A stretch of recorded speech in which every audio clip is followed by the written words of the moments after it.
Well, good evening, everyone. Thank you for joining us for the fifth program in the World Affairs Council of Western Michigan's 2023 8-week Great Decision Series with topics suggested by the Foreign Policy Association. I'm Michael Van Dennen. I'm the Executive Director of the Council, and on behalf of my colleagues Erica Kubik and Rachel Brooks and the Board of Directors of the World Affairs Council, thank you for attending both here in person and online. We're pleased to host the Great Decision Series on the Grand Rapids Community College campus, and we are grateful for GRCC President Charles Lepper, for faculty liaison Mike DeVivo, and for video producer Class Quant and his colleagues for helping us out with their support and expertise. We appreciate it. It's Council's mission to empower the people and organizations of West Michigan to engage thoughtfully with the world. We do that with the help of 50 local businesses, 11 colleges and universities, and many of you supporters. To change the world, we believe one must first know the world, and you can learn more about what we do at worldmichigan.org. We're also grateful to Wolverine Worldwide as our series sponsor, to WGVU Public Media as our presenting media sponsor, and to the Community Media Center as communications assistant. We're also grateful for our partners at the Association for a More Just Society, U.S. and Honduras, as tonight's topic partner. We're also appreciative to the American Foreign Service Association for a long-standing collaboration. The AFSA, the American Foreign Service Association, is the professional association and labor union for the U.S. Foreign Service. Its mission is to support and defend the Foreign Service and its people.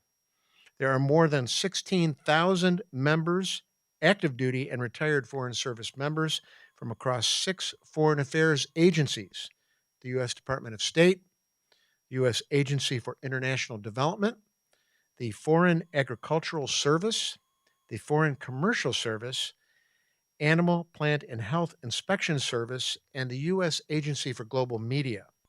The AFSA is both the principal advocate for the long-term institutional well-being of the professional career Foreign Service and is responsible for safeguarding the interests of AFSA members. As the voice of the U.S. Foreign Service, the AFSA seeks to increase understanding among the American people about the vital role of the Foreign Service and its important role in playing in maintaining America's security and prosperity. Tonight, we're honored to host Ambassador Michael McKinley. Thank you, Ambassador, for being with us and taking the time. Ambassador was a guest of the City of Holland this morning and one of our corporate members, Hayworth, and there was lively conversation there, and I'm sure we'll have that again today. After the Ambassador's presentation, there'll be ample time for questions. For those of you in the auditorium, if you raise your hand, we'll have a microphone to pass. And for those watching on the Council YouTube channel, you may type your question into the chat box and we will ask it for you. And now, Sydney Timmer, who is a senior Spanish major at East Grand Rapids High School, will introduce our presenter. Sydney?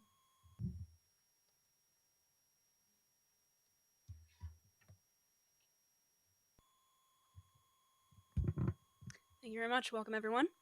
Tonight we welcome Ambassador Michael McKinley, a former U.S. ambassador and currently a non-resident senior advisor at the Center for Strategic and International Studies. Over the course of his 37-year career in the U.S. Foreign Service, Ambassador McKinley held senior leadership positions in missions in Latin America, Europe, Africa, and South Asia. He was a 4-time ambassador serving in Peru, Colombia, Afghanistan, and Brazil.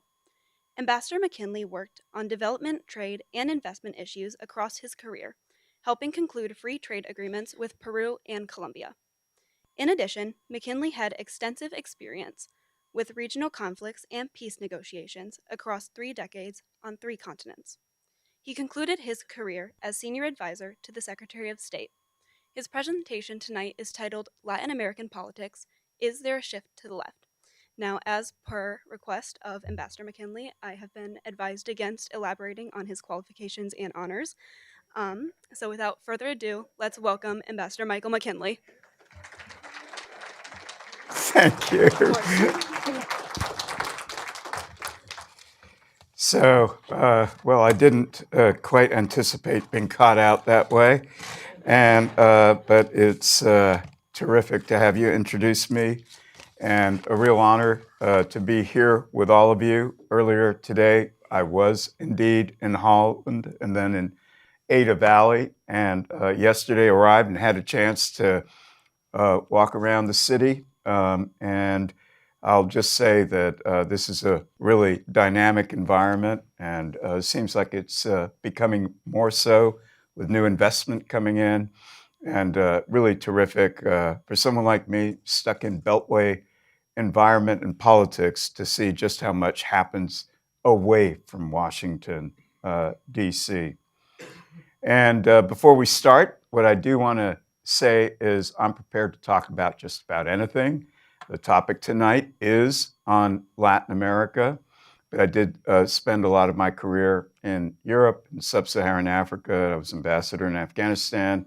If there are other issues people want to delve into, more than happy to answer questions. But it is, I think, an opportune time this evening to focus on Latin America. And I know the topic was selected some time ago, and so it's not necessarily related to developments that are in the headlines, or at least in some of the media headlines in the United States these days. Latin America goes in cycles. There's moments when it disappears completely from coverage in the United States unless something very bad is happening. And then there's other moments where there's a more considered review of developments in the region, what the import is for the people of Latin America and for the United States. I hope you're going to allow me, those of you who know the region well, to use the shorthand of Latin America, because it really is Latin America and the Caribbean. So if there's questions related to the Caribbean area as well, I can try to address some of those.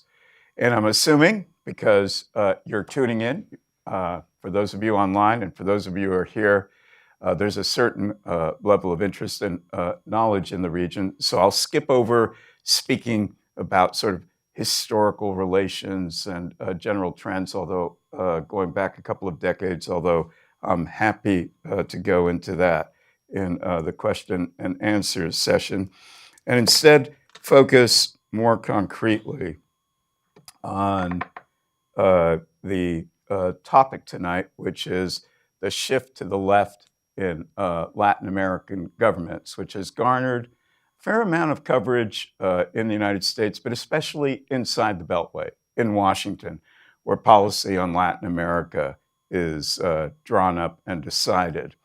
And much of the coverage has been of concern. And for the first time in the history of Latin America, the 6 largest economies of Latin America are headed by left-of-center governments. Given the history of U.S.-Latin American relations, I started working on Latin America in the 1980s in what were called the regional conflicts, when we were engaged in the civil wars and the insurgencies that were affecting Central American countries like Salvador, Nicaragua, and Guatemala. There has been this concern about what happens in the ideological evolution of governments in Latin America. And from the late 1980s, 90s onwards, as Latin America became predominantly democratic, and it's forgotten that Latin America, even today, is the second or third most democratic region in the world in terms of numbers of governments, notwithstanding the challenges these countries face. But the subtext has always been, is there a possibility of returning to ideological conflict? There's concern with what at one point seemed to be a significant influence of the communist government in Cuba. In the 2000s, as in Venezuela, President Hugo Chavez, one of the more charismatic Latin American leaders of recent decades, but other presidents around Latin America, President Lula in his first incarnation in Brazil, President Correa in Ecuador, President Morales in Bolivia, and in a period when there was a lot of money coming into Latin America because of the commodity boom. Prices went up through the roof for oil, for minerals, for agricultural products. Money poured in. Many of the countries, many of the governments, whether they were right of center, left of center, used the resource bonanza to improve services for their people, invest in infrastructure. And there was a very significant transformation with over 100 million to 200 million people lifted either out of poverty or into middle class living standards. But through that period, there was also this very pronounced attempt to distance Latin America from the United States, and a fairly strong ideological component to what was stated, building around the governments in places like Venezuela, Cuba, as I mentioned, Ecuador, and Bolivia, but also Argentina at the time, Brazil under Lula, and so on. And so I'm giving you that context because there has been this constant of concern over what does this mean in terms of how Latin America evolves, in terms of its alliances, how it works with the United States, and depending on what the focus of the United States more globally is at the time, that concern can become accentuated. So at this moment in time, with our preoccupation with China's growing influence, not just in Latin America, but in other parts of the world, there's a focus on whether this change in Latin America will impact how Latin American governments deal with us or with the outside world, with the war in Ukraine. Latin America, like many other regions of the world, South Asia, Africa, the Middle East, Southeast Asia, is not taking a stand on Ukraine. So over 150 countries or 140 countries in the world have not imposed sanctions on Russia, are not taking a stand on it. You put these things together and the continuing preoccupation with the left-wing dictatorships in Cuba, Venezuela, and Nicaragua, and it can give you a sense of why people are so focused on what's happened in elections in this electoral cycle over the last couple of years in Latin America. And now I'm going to give you a slightly more optimistic picture of why we shouldn't be as concerned with the shift. In the first place, the last time I saw voting for parties you don't agree with is part of democracy. And so if we had been speaking 3-4 years ago, if we'd been speaking in 2017, 2018, and I can dig out articles that were written during that time frame, we'd have been speaking about the right-wing shift in Latin America. Many of the governments I've spoken about were being led by center-right to right-wing leaders. And that was true in, I could go through the list, but it's just about a majority of the countries in the region. And so what we witnessed starting in 2019 and moving forward was a change, but part of the electoral cycle of shifting, whether you're voting left or voting right, depending on what's happening in the country, but very much a product of certain factors, which I'll get into now. But during that change in the composition of leadership in the region, you had Mexico elect a left-of-center president in 2018, Argentina in 2019, Peru in 2020, 2021, I think Honduras in 2021 as well, Chile in 2021, Colombia, Brazil in 2022. You got the picture. It was a very significant swing in terms of political leanings inside the region. But I'm going to suggest why this happened. Part of democratic elections, part of democratic governments are cycles and votes where the population decides to kick out the incumbent and move on and try something else. In the context of the Latin American countries I'm speaking about, and I'm generalizing, there were several factors which led to this inclination. First, there was the revolution of rising expectations not met. So in Latin America, over this 20-year period I spoke about, from the late 90s to the 2000s into the 2010s, when so much changed for the better. Countries became democracies, institutions were strengthened, the economies connected more to the outside world, and the conditions improved for, as I said, millions upon millions of people in different parts of the region. We reached a point in the 2010s where the commodity boom ended. The money coming in slowed or disappeared altogether. Governments that were in power also faced or turned out to be significantly corrupt. There were numerous cases of presidents in different countries either being indicted, removed, sent to jail because of corruption scandals. The provision of services of new services, improved services, whether it's in education, whether it's in health, whether it's formal employment in the economy, began to fall off. And then you add to that the impact of the COVID pandemic. It's easy to forget because just time moves so quickly and so much happens in the world. But with the pandemic, Latin America, with 8% of the world's population, had 30% of the deaths from COVID globally. And so a very dramatic impact on any number of countries. And in those early months, these are countries with much lower income levels than the United States, a real struggle to respond, provide services with health systems that didn't quite measure up. And with people being thrown out of work by the tens of millions, finding ways to fund social safety nets for populations in countries where governments could afford to increase their indebtedness and to support populations, but in others, it was much more of a challenge.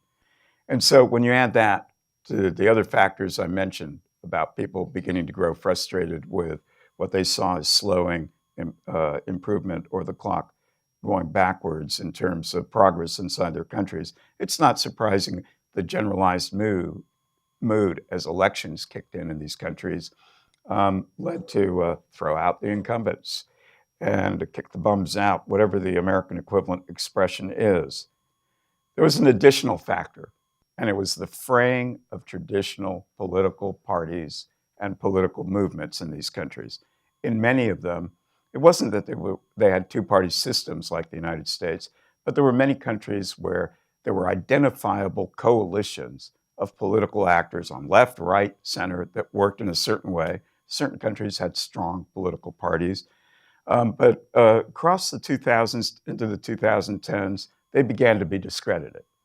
And this was part of what we saw in terms of what was happening to global democracy, whether we're talking about Western Europe, whether we're talking about Japan under Prime Minister Abe, whether we're talking about India under Prime Minister Modi, Philippines under President Duterte, Turkey under Erdogan, Hungary under Viktor Orban.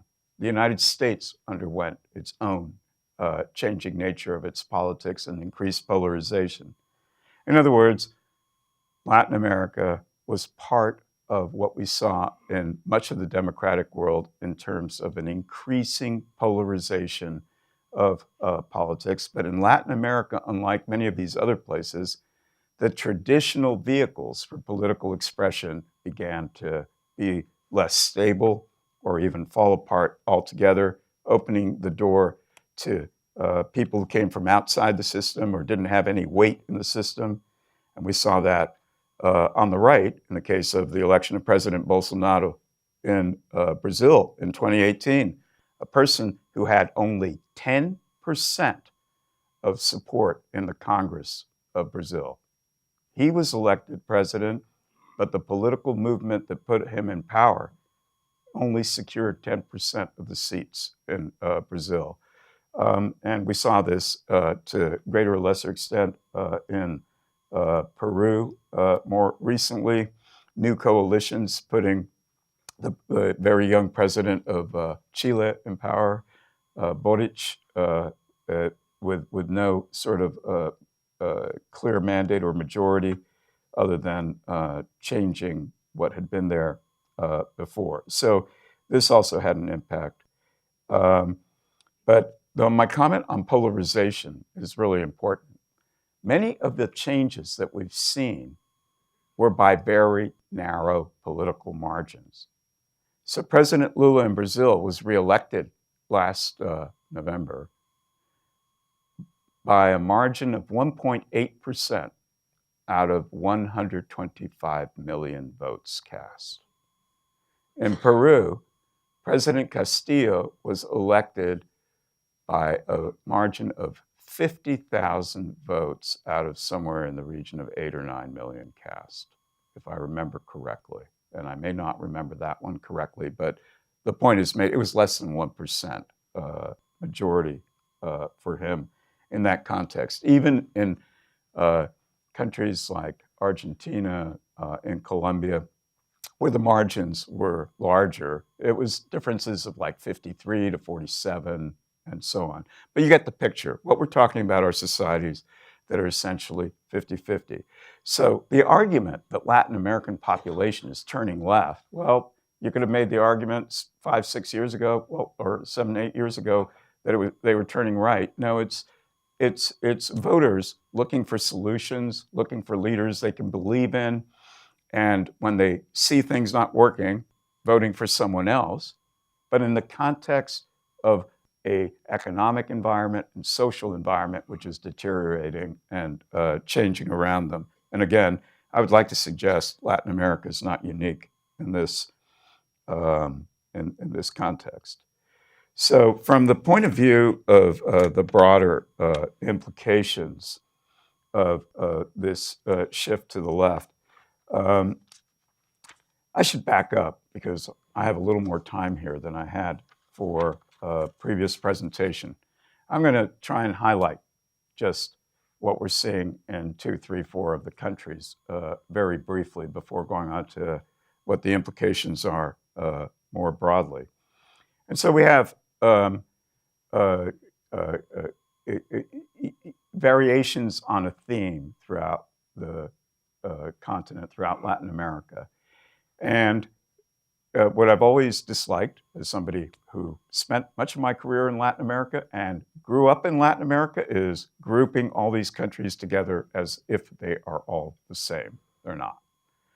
And there are very different levels of experience. But there's some trend lines which are encouraging, others which are somewhat more troubling in terms of the new governments that have been elected. But I want to emphasize it's the same as if it were in American politics or Canadian or European politics. Sometimes we don't like what our governments do. The question is whether what's happening is taking place inside respected boundaries of what democracy is or not.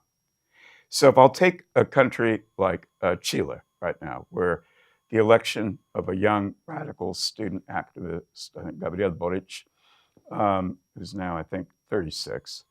A lot of people were suggesting, well, there's going to be a radical change in the governance of the most successful country in Latin America in the last 30, 40 years. Per capita income in Chile approximates the levels of some of the lower income countries in Western Europe. They've established a national pension system, Social Security. A very significant percentage of young people graduating from high school go on to free university. The riots that occurred there in 2019 were because they tried to start imposing charges to cover some of the increasing costs for university administration. And he came in and a year ago was part of a movement to change the Constitution of Chile. And a constitution was written up which tried to define everything from how to handle GMOs to water to not a constitution as we know it focused on political management, but on sort of defining everything in society. And very radical, longest constitution, I think, written in the world. And put it to a plebiscite. Government didn't play games. 2/3 of the Chilean population rejected it. And the Boric went on and, sort of moved on. And so he's still interested in improving social equity in Chile, taxing companies and wealthier people more to pay for services, still interested in pushing a reformed constitution. But overall, his macroeconomic management of the country is pretty much within the norms of keeping things from falling apart. There's no breaking of budget ceilings, deficits, or excessive expenditures. There's no nationalizations. What I'm trying to suggest to you is it's a social democratic government of the kind you see in many other democracies. The case of Mexico and the election of López Obrador, who came from outside of the political system as well. In terms of how he handles the economy, it's more orthodox than the Federal Reserve. And in fact, one of the criticisms of him was he refused to greatly increase budget deficits when COVID hit Mexico in terms of extending services or protection for the wider population impacted economically by the downturn that resulted from the close down in the pandemic. But in the case of López Obrador, there's growing concern with what he's doing on the political front in Mexico. He's making proposals, which he hopes to have approved by Congress, to slash the budget of the electoral agency that oversees elections in Mexico. Mexico's only been a full democracy since 2000. This agency is supposed to it has tremendous credibility in Mexico. So the question is, why is this happening? He's also launched initiatives to challenge the country's Supreme Court and its composition. That also raises questions about checks and balances. So in his case, the question mark begins to emerge of, is this part of a wider design or simply somebody who has another idea of how to run the government more efficiently? We go on to Colombia, which has attracted a tremendous amount of coverage because it's been our closest and most successful relationship in Latin America in the post-Cold War period, meaning after 1989.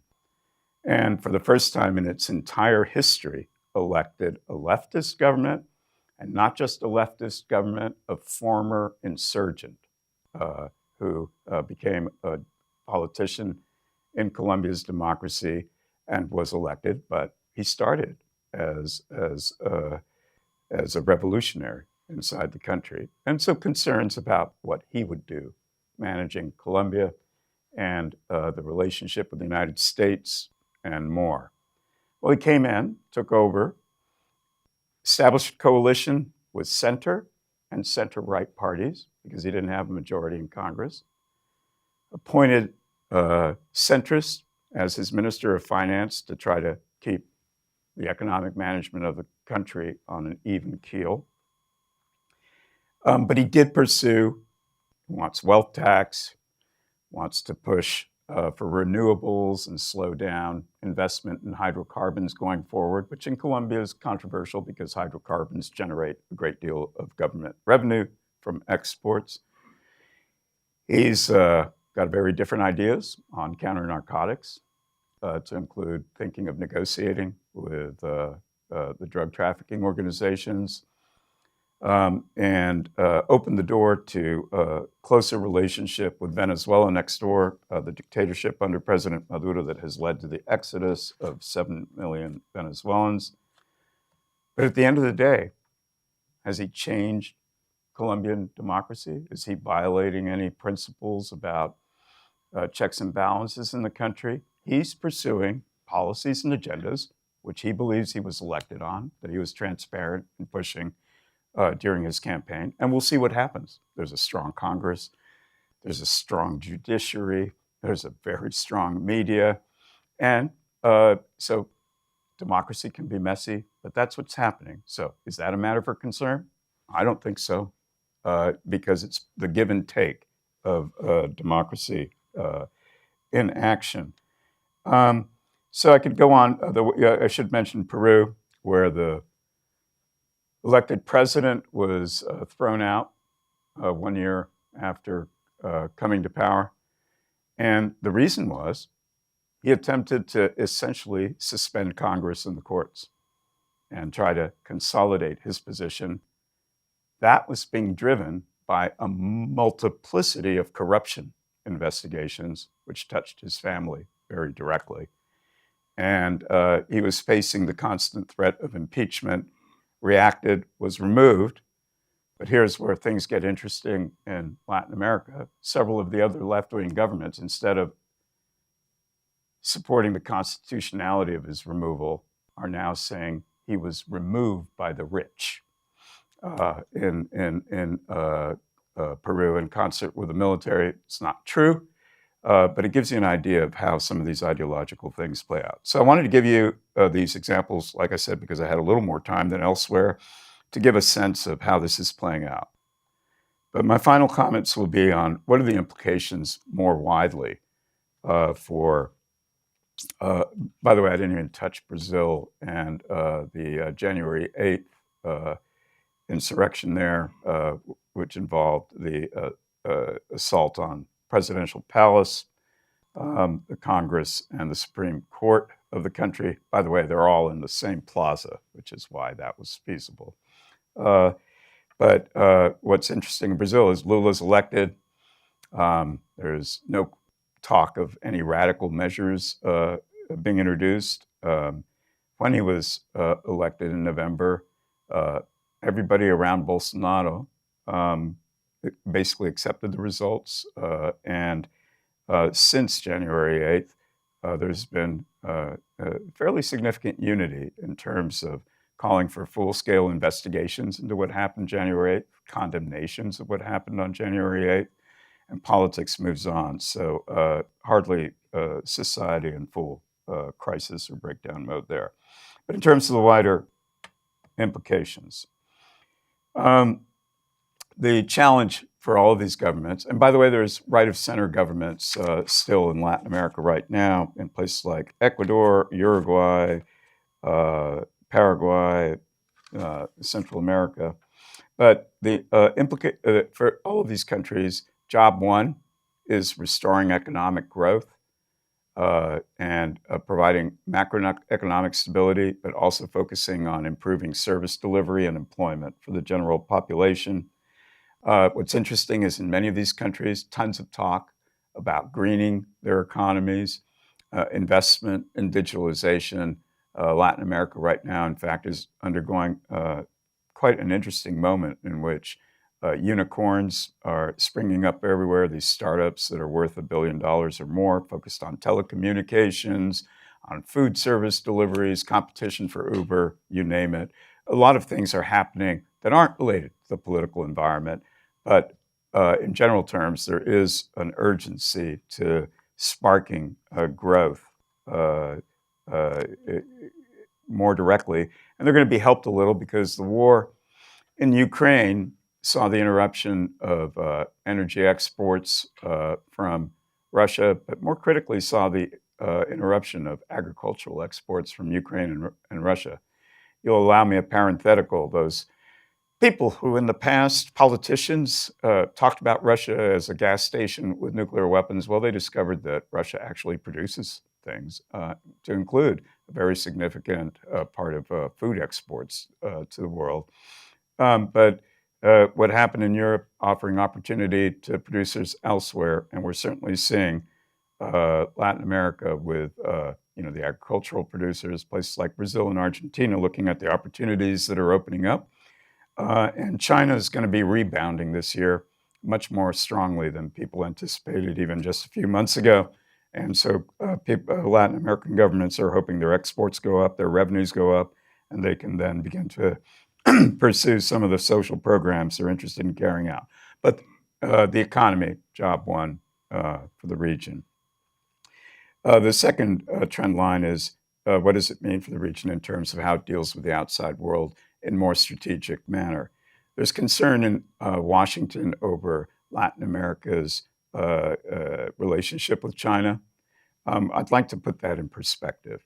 Much of the argument is, well, the United States has little interest in Latin America. China has moved in. China is taking over. It's an argument you'll hear in other parts of the world. Sub-Saharan Africa is another one of them. Central Asia, we could go down the list. I don't see it in quite those terms. The fact of the matter is that the relationship with China is being managed by most governments in Latin America in a manner very similar to what the United States does, what Europe does in terms of the trade is there. And over 100 countries in the world have China as their number one trading partner. That's true of many of the countries in Latin America. It doesn't follow that they're therefore in hock to China or under Chinese influence. They're taking advantage of commercial opportunities which exist and are there. In terms of the investment that China is increasing inside the region, no question that's happening. And no question that it's a concern if it's not controlled properly, monitored properly. But so far, it seems to be focused in areas which have been traditional for China, whether it's securing mineral exports to China. They're starting to spread into infrastructure projects, whether it's hydroelectric, transport, telecommunications, and so obviously a higher degree of concern. But it was very interesting. I was listening to a Latin American president about a year and a half ago when he was put on the spot. This is the conservative president of Colombia, President Duque, a close ally of the United States. And so why did the Chinese get the contract for building the subway in the capital, Bogota? And he turned around and said, well, did any American companies bid on it? And so there is a sense in a lot of these countries that they know what they're doing. Chinese investment in Brazil, which garners a lot of headlines. Brazil's the 9th, 10th largest economy in the world. So $20-30 billion of Chinese investment sounds like a lot. Well, the economy is 1.6 trillion. And American legacy investment in that country of our corporations is 70 to 80 billion. I'm giving you these figures just to give you a sense of looking at China in Latin America. We have to look at it a certain way. The question should be, are these economic ties turning into something more significant in terms of political alignment with China versus with the United States? The answer is no. Latin American governments, for a while now, haven't wanted to be aligned with anyone. They want to look after their own national interests. They don't want to be under pressure from anyone, and they'll decide how they handle. So anyways, it's an issue that's continuing, but certainly something that's in the headlines. There's the continuing concern inside the Beltway over what happens in 3 countries in particular. We can talk about Venezuela, where for 4 years we recognized a parallel government, interim government, that was constitutionally based, challenging the current president dictator of Venezuela, Nicolás Maduro. And I think it's well known to everyone, over 7 million people have left Venezuela in recent years. It's one of the most extreme economic collapses of the modern era. And efforts to pressure for a change and a transition to democratic elections didn't work. And so as we get into this year in 2023, Maduro's there. What happens going forward is the big question. And the other 2 left-wing dictatorships that are present in Nicaragua, in Central America and Cuba, and these obviously still attract some attention in Washington in terms of concerns. But there's the broader question of what this left-wing trend represents for relations to the United States. Well, the fact of the matter is Latin American relations to the United States have been undergoing changes for the last 15 plus years. And the left-wing governments of the 2000s already were trying to create some distance between themselves and the United States. There was a closer approximation with the right-of-center governments in the 2010s. And we're back to sort of correct relationships, but not necessarily alliances. And that's potentially most notable in the country we had closest ties with, Colombia, but we'll have to wait and see. The bigger question is, how does the United States deal with what Latin America is today? Latin Americans don't see their problems through the prism of what happens in Cuba and Venezuela. There's a lot more going on in the continent. So they're looking for investments. They're looking for working together on some of the same issues we're concerned about in this country, whether it's climate change, renewables, digitalization, and so on. They're looking at addressing their own social problems.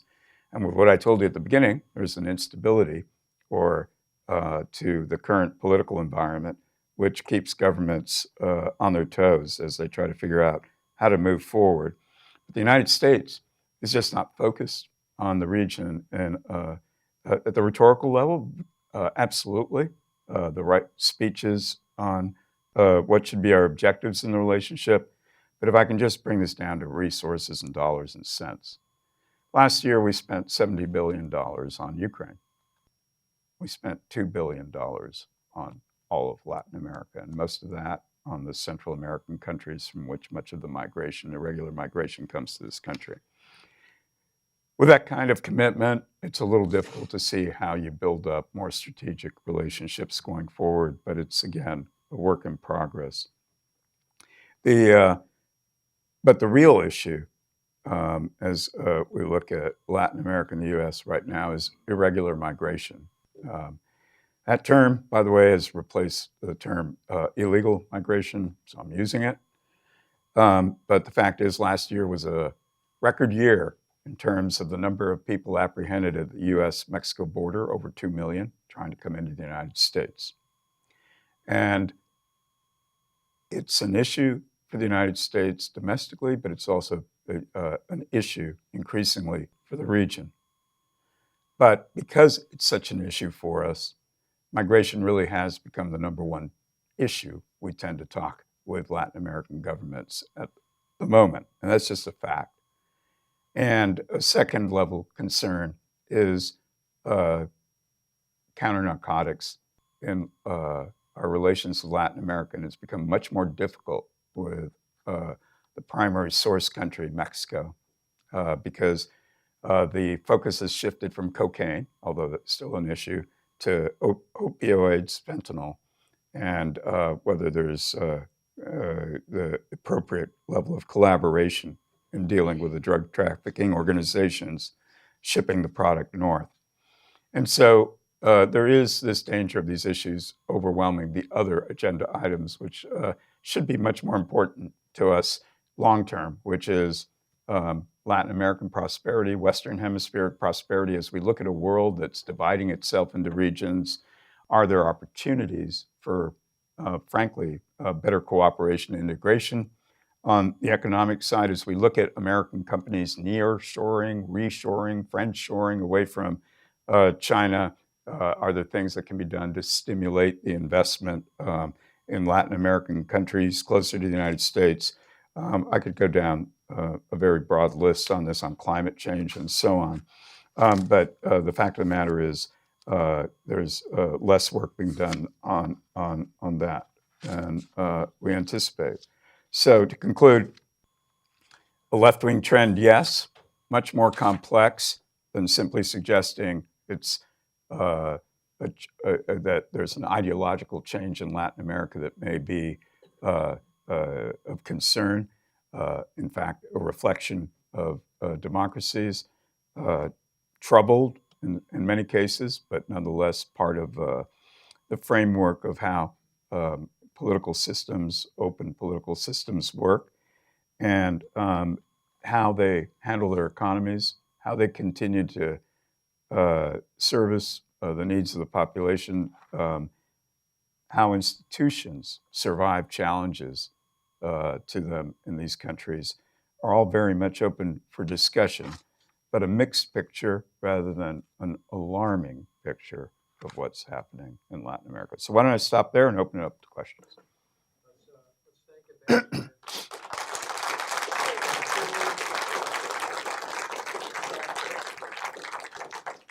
Raise your hand and we will acknowledge you. You can also text to 616-308-6560 if you'd rather text the question. Folks who are live streaming the YouTube chat box. But just to get it started, Ambassador, do the terms left and right mean the same thing in Latin America as they do in the United States? So that's a loaded question. And I realized I did go on way too long, so I apologize. And happy to extend the Q&A a little bit if that works for people. So in democracies the world over, it's very simple to break things down to left and right. There's also a center, people tend to forget. And centrist parties or centrist tendencies within parties also gain election at different points in the history of different countries. And in our own, we can talk about governments not so long in the past where, centrist or more conservative elements in the Democratic Party or more liberal elements in the Republican Party work together, find common ground, or present themselves to the general public in elections. And that's especially true in Europe, where you don't have two-party systems, but you have multiple parties competing, and coalition building is just a natural part of the game. That said, left and right provides an easy summary of the clearer ideological differences in political systems and democracies. And the left wing in Latin America has traditionally, over the last 50, 60 years, been more associated, when that term is used, with communist or socialist ideology. But there's been a change over the last 20 to 25 years. And so that kind of simplification of what may have been real at one point in certain Latin American countries is not the case anymore. That's why I went into detail on what's happening in individual countries. The left of center agendas are familiar to everyone. Improving health, improving education, improving employment opportunities, institution building, fighting crime, economic growth. And in the case of left-wing governments, they're going to focus much more on how government can respond to those problems. And they're going to focus on generating the revenues that allows the government to respond. And you end up with policies that are more focused on issues like wealth taxes, redistributive policies in terms of social spending. And there are discussions of taxing companies more, or in particular, taxing wealthier members of these societies. And that's generating debate, as it should, but it's part of the process. But it's not all that indistinguishable from what we see in other democracies in terms of definition of a left of center agenda on what should be done in a society. It's interesting that many of the right of center alternatives in these countries actually also support national health systems, better public education, and so on, but their policies on economic growth are more focused on private sector led, in generating or attracting investment from overseas, and obviously a different approach to taxation. And so I would say the differences are increasingly similar to what we see in other democracies, although there is a strong element in a number of Latin American countries in left of center parties of people who are very left, who believe in nationalizations, who believe in greater state control and direction of the economy and society. And that's something that I think most people would consider a concern even among the more moderate left of center parties that are in power in some of these countries. But the approach to mixed economy, respecting civil liberties, there's a greater focus on protection of minorities, on civil rights. So I just don't see, it is a very changed environment from what we historically associated with the Latin American left. What does continue to exist is what we see in Venezuela, Nicaragua, and Cuba, which is the term left of center should not be confused with what happens in these countries. They espouse openly socialist policies or communist ones, and put aside the fact that they're not democracies. It's a very different model of running economies and promoting social development, which most of the world has abandoned. And so there's this irony that in Latin America, it's just about the only region of the world in which there's still some governments that are pursuing policies which are considered just not feasible even in communist countries like Vietnam or China in terms of economic management and growth. That said, even those governments, certainly in the case of Bolivia and Argentina, these are countries where you have even governments which on the paper look like they're pushing fairly strong left-wing policies, are trying to be very aware of macroeconomic stability in everything we do. So it's a different phenomenon. But we should not underestimate the continuing impact of having Venezuela, Cuba, and Nicaragua, and a couple of fellow traveler governments in the mix. And obviously, people keep an eye on that. Your your perspectives on Cuba, sir, and our future relationships with them or lack thereof. So Cuba is obviously a country that has played in American domestic politics for the last 60 plus years. And certainly in the first decades was a country that not only had a fairly brutal dictatorship internally, it was a government that was engaged in supporting insurgencies and revolutions in other places. In Nicaragua, other parts of Central America, and Venezuela, and Bolivia. When I first started working on Cuban issues was in the 1980s. There were 50,000 Cuban troops in Angola and Ethiopia in Africa.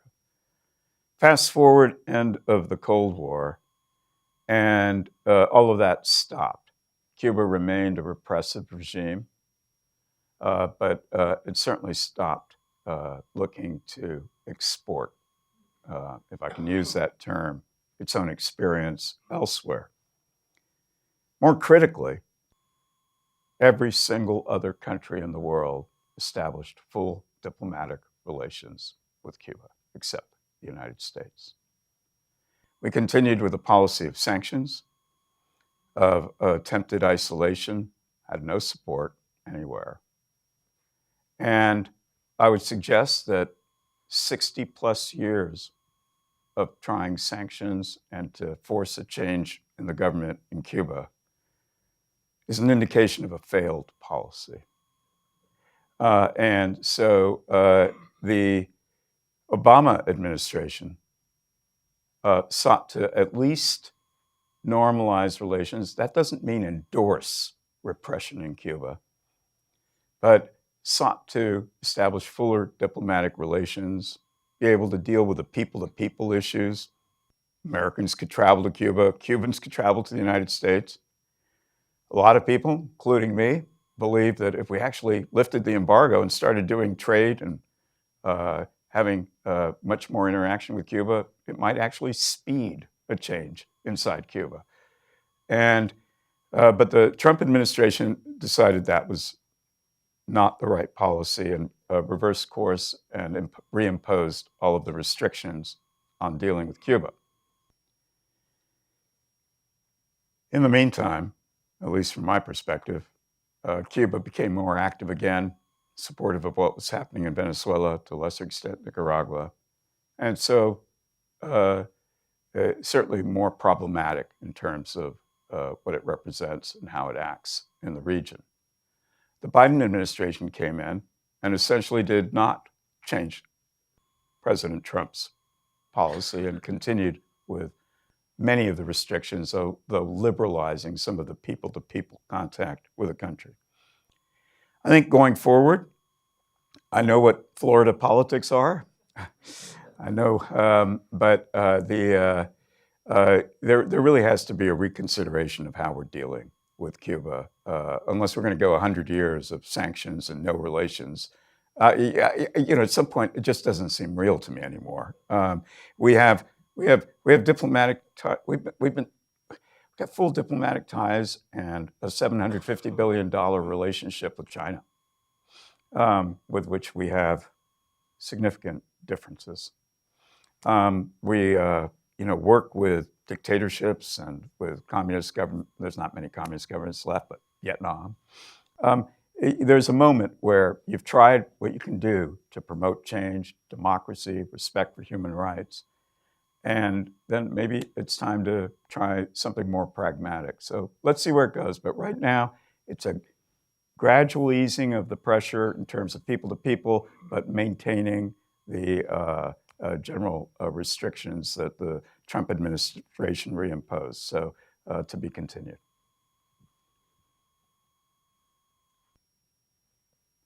I'm wondering what your thoughts are on what's happening in El Salvador, the roundup of thousands of people and the prison built for 40,000 and the drug connections. Is this the same as what Duterte did in the Philippines? Is it going to be helpful in any way, or is it just maybe not looking at the causes of the social causes, the economic causes? What are your thoughts on what's happening down there now? So I was dreading that question, and thought I'd get away with not having to talk about it.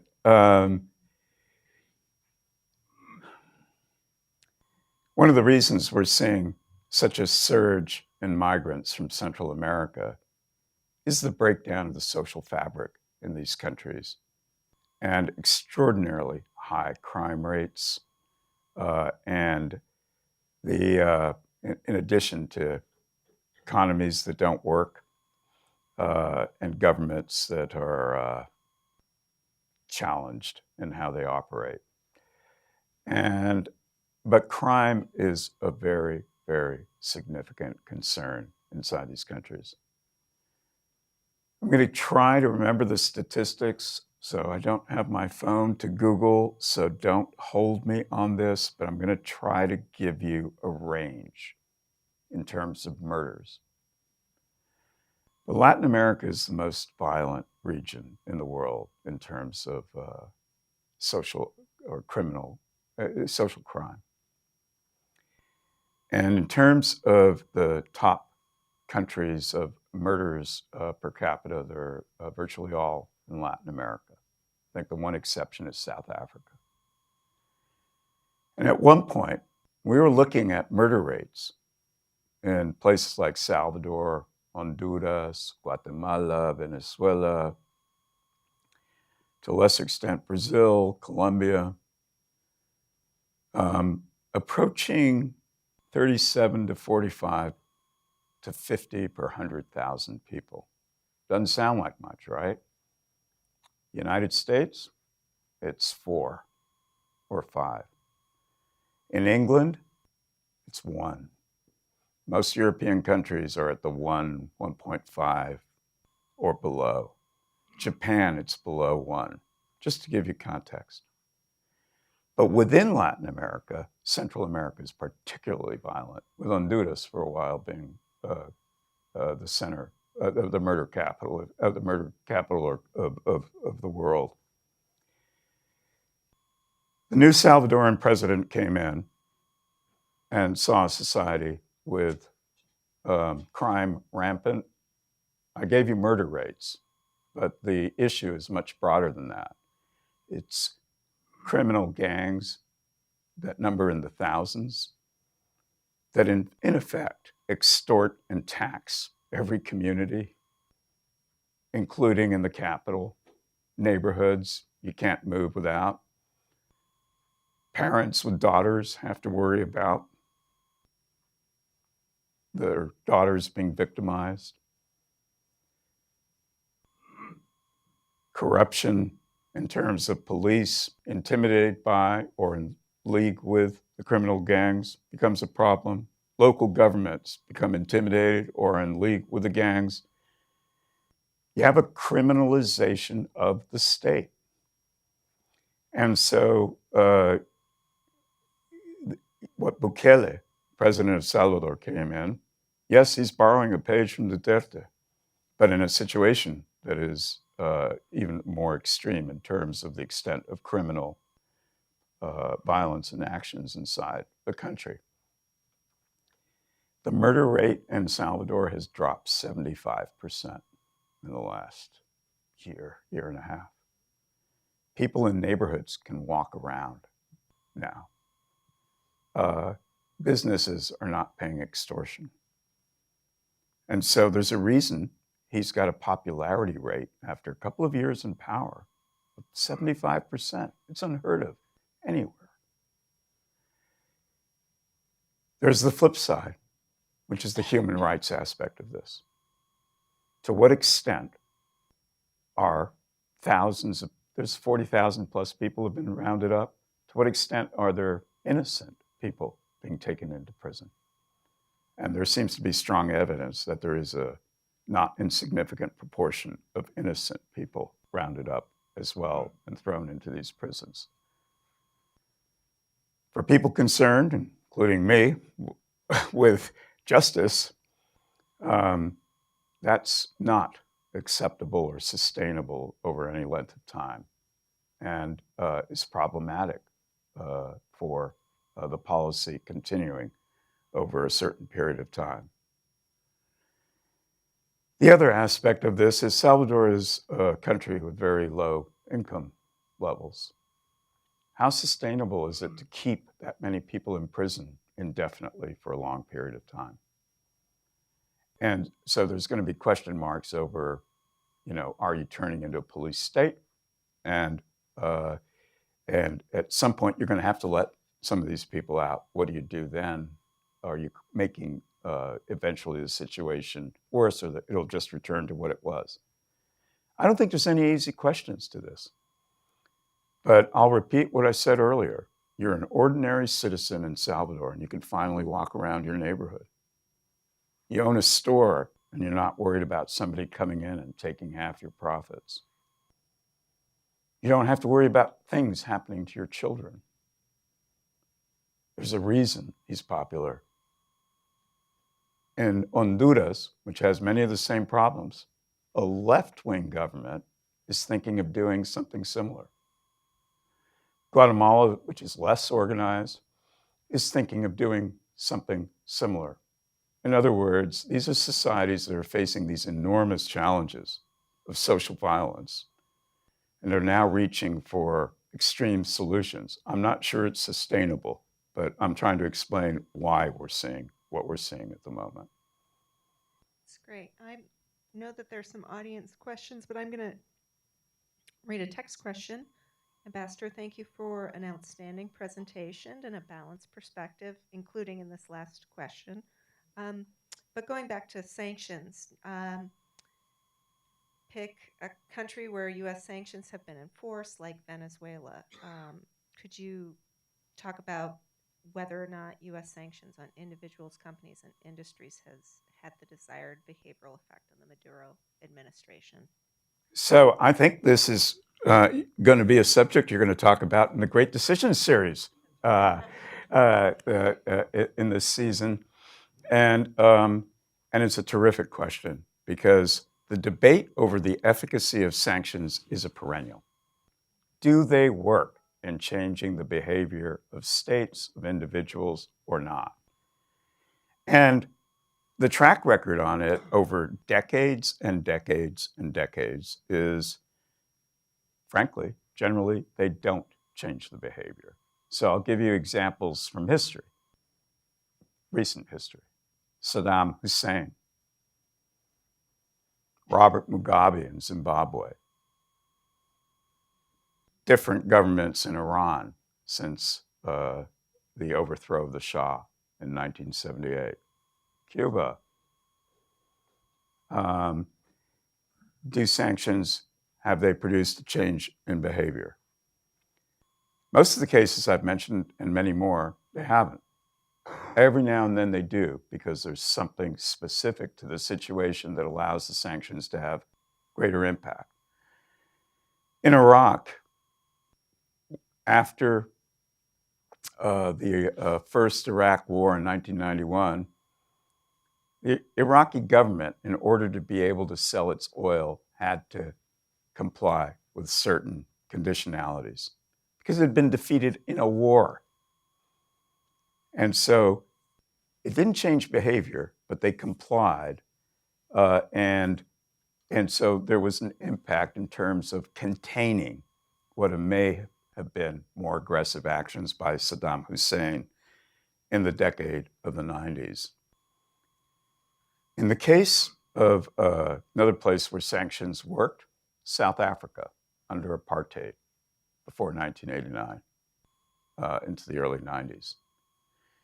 And that's the case, minority white population imposing its writ on a majority black population, denying them basic civil rights in many respects.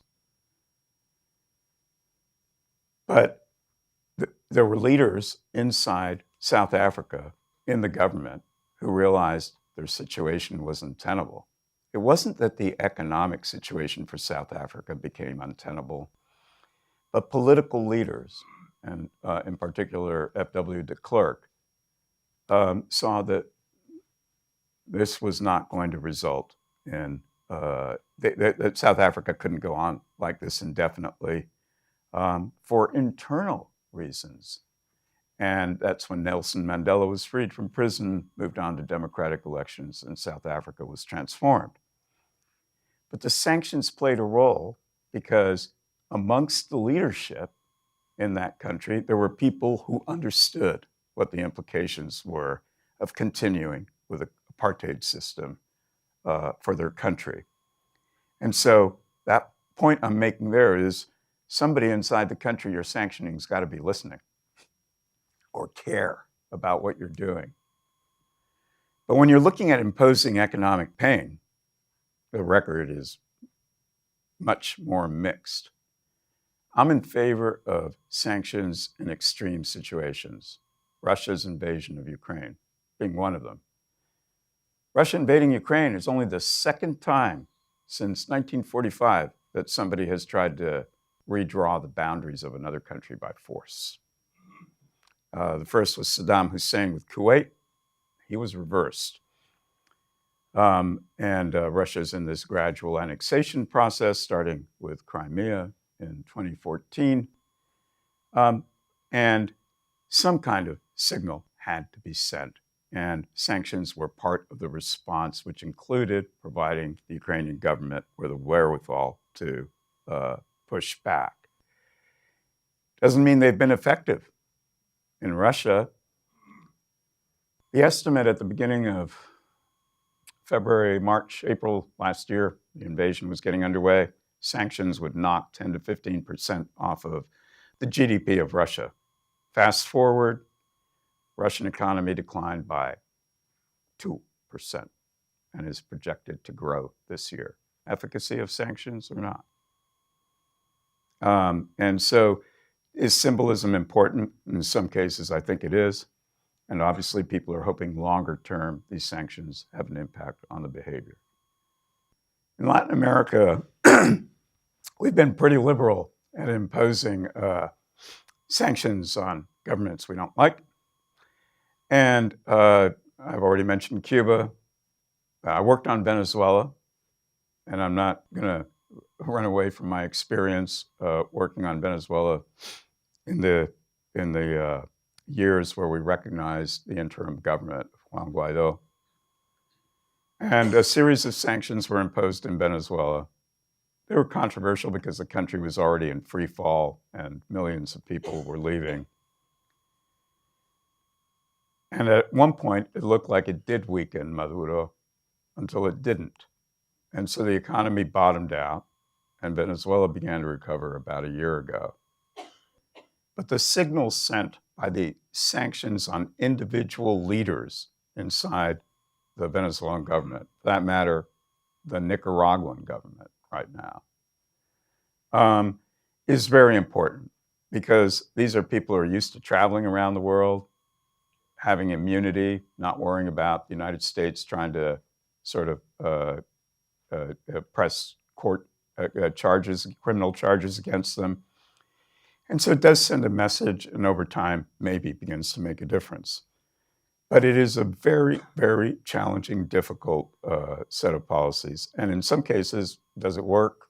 Is it worth even doing? I think that's a legitimate debate. I think it should be used judiciously, not all the time as a blanket sort of hit at anybody that is doing something bad. It really has to be selective and with a clear aim of sending a political message. And the record in Latin America, frankly, on sanctions is not one of success. Oh, sorry. And then. Question for you. In Central America, how come that by your mouth? Oh, I can't do this. No. Okay, in Central America, how is it that Costa Rica has been so successful compared to the other three countries? And also the second question was, what is with Bolsonaro? Is he sick or is he coming back?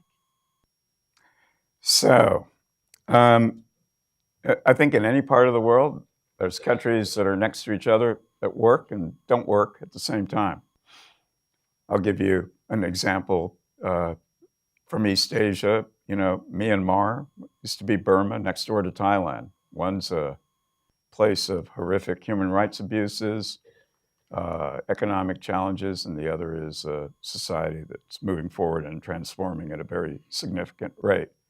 So I don't like making that kind of comparison. I could look at Europe and say, at one point, why did Western Europe work and Eastern Europe didn't, or Central Europe, which Central European country functions better, and so on. I'm going to give you pocket history, which I don't want to do, but I'm going to do it. And again, the disclaimer, I'm not the expert on this, and I haven't gone back. I haven't worked on Central America full-time since the 1980s. If you go back to colonial times, and you take a look at the economic systems that built up, Costa Rica just wasn't an attractive place for Spain to develop because there weren't any products they wanted. It wasn't a particularly well-populated part of Central America, unlike, for example, Guatemala would have very large indigenous communities. And so much of the structures, society, population that developed in Central America was in the northern part of Central America rather than Costa Rica and Panama, and to a lesser extent, Nicaragua. And so across the 19th, 20th centuries, tensions built up from extraordinarily unequal land distribution, exploitation of populations, unstable governments, military governments, and Costa Rica really didn't go through any of that. And after World War II began to develop as social democracy that became a model, not just for Central America, but for other parts of Latin America. I think this was after 1948. And so their historical experiences and their societal experiences in reaching the point they are at today have been so different. It's not that one's better than the other. They were just so completely different. And so Costa Rica was sui generis, if you will, in terms of development in the region. So it can't be compared. I don't think there's lessons that can be drawn from Costa Rica to apply to Salvador, Honduras, or Guatemala. On Bolsonaro, people forget that he faced an assassination attempt in 2018. Somebody got in and with a serrated knife ripped through his stomach when he was in a public rally. And so he's faced health issues ever since. And so when he said he was in the United States before January 8th for health reasons, there's no reason to doubt that they may have been getting second opinions or whatever on whatever health issues he faces. He's saying he's going back. I tried to say earlier, societies are divided 50-50. Brazil is divided 50-50. And so Bolsonaro, I think last week, started talking about going back and leading the opposition against President Lula. And so stay tuned. The question is whether he'll face any charges for what happened on January 8th. Right now, that doesn't seem to be where the investigation is going. But there's other charges related to his handling of the COVID pandemic that may come into play. But it does seem increasingly like he plans to go back to Brazil and be active politically. What alternatives do you see to sanctions? So this is going to be a real philosophical answer. There's situations that can't be changed. We don't run the world. And we have less influence than we had 10 years ago, than we had 20 years ago. And so we may see developments in different countries as being absolutely terrible, requiring an international response. Generally speaking, these days, you'll get a very significant international response to, attempts at genocide, to civil wars, which end up with tremendous civilian casualties, to repressive governments. But whether those governments or those actors who are being targeted as carrying out human rights abuses, repression, or whatever, can be influenced really depends on individual circumstances. And so I don't see any alternative to sanctions. In fact, I don't think sanctions should be used as much as they are being used. And what I do believe in is diplomacy. So the much ignored part of what we do in the United States. And so I'm going to give you two examples just from the last 6-9 months. Some of you may be aware that Yemen and the Arabian Peninsula, terrible civil war, and became at one point the worst humanitarian emergency in the world about 2 years ago. Can't remember, it's 7 million facing hunger and displacement, so on, people. The United States has been trying to support negotiations there.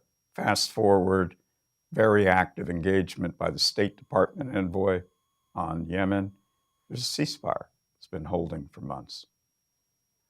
I worked on Ethiopia in my career. Over the last 2 years, we've deployed 3 separate special envoys for Ethiopia, where the Tigrayan and Amhara ethnic groups were going at each other, and there's been terrible violations of human rights, terrible suffering of populations, near starvation, just an awful situation. The United States, American diplomats were extremely central to arranging a ceasefire and hopefully a political solution to the differences between the Tigrayans and the Amharas. So, I can go down a very long list of that kind of engagement, but my belief is when there's conflict, when there's bad things happening, you have to talk. So it won't surprise you that I think that as we look at the current constellation in Ukraine, It's not a good thing that the United States is not speaking with Russia, or Russia not speaking with the United States. Apparently, the meeting between our Secretary of State and the Russian foreign minister in Delhi last week, in the context of G20, was the first time they had spoken in a year. This is as the war in Ukraine rages. I think it's, I think the Biden administration policy on Ukraine has been magisterial. But, there's always areas where certainly it's possible to sort of think about other things that can be done. From my career, you don't speak to your friends, you speak to your enemies. And especially in conflict situations or situations you're trying to change. And so I think that's what we need to reinforce going forward, strengthening American diplomacy. Diplomacy, low cost. Hooray. Hooray. Let's thank Ambassador McKinley. Thank you so much. There's so much to think about. And 3 cheers for diplomacy. Let's keep it going. Right? Yeah. Some of you had some questions we didn't get to. Ambassador will be here for a bit if you want to ask him a question. Please come back next week on Monday. We have Brian Min, who's an expert on energy geopolitics. That's our next topic. And we'll be right here at 6 o'clock at GRCC for that. So thank you so much for attending. Think globally.